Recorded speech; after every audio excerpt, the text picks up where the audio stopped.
তৃণমূল থেকে উঠে আসা আমাদের সকলের প্রিয়।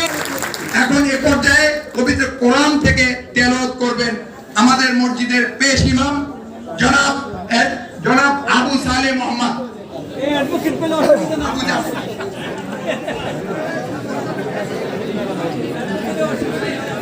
أعوذ بالله من الشيطان الرجيم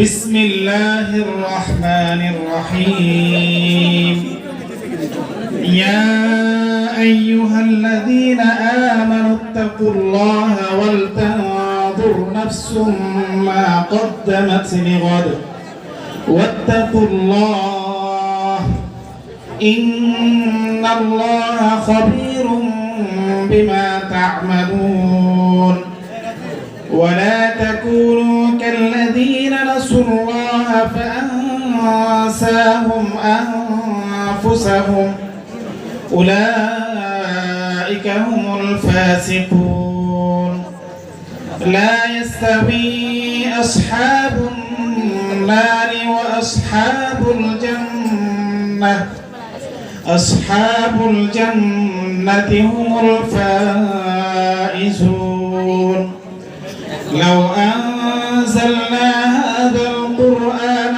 على جبل لرأيته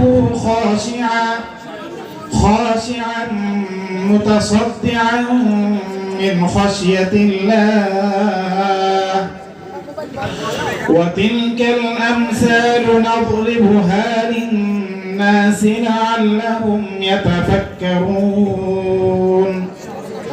আল্লাহ রাব্বুল আলামিন সূরা হাশরের 18 নম্বর আয়াতে বলছেন, হে মুমিনগণ, আল্লাহকে ভয় করো এবং প্রত্যেকে ভেবে দেখুন আগামীকালের জন্য সে কি অগ্রিম পাঠিয়েছে, এবং আল্লাহকে ভয় করো, নিশ্চয়ই তোমরা যা কিছু করো সে সম্পর্কে আল্লাহ পুরোপুরি অবগত। তোমরা তাদের মতো হইও না যারা আল্লাহকে ভুলে গিয়েছিল, ফলে আল্লাহ তাকে আত্মভোলা করে দেন। জাহান্নামবাসী ও জান্নাতবাসীগণ সমান হতে পারে না, জান্নাতবাসীগণই কৃতকার্য। আমি যদি এ কোরআনকে অবতীর্ণ করতাম কোন পাহাড়ের উপর, তবে তুমি দেখতে তা আল্লাহর ভয়ে অবনত ও বিদীর্ণ হয়ে গেছে। আমি এইসব দৃষ্টান্ত মানুষের জন্য এই কারণে বর্ণনা করি যে তারা যেন চিন্তা ভাবনা করে। সাদাকাল্লাহু মাওলানা আল-আযীম। আসসালামু আলাইকুম ওয়া রাহমাতুল্লাহ।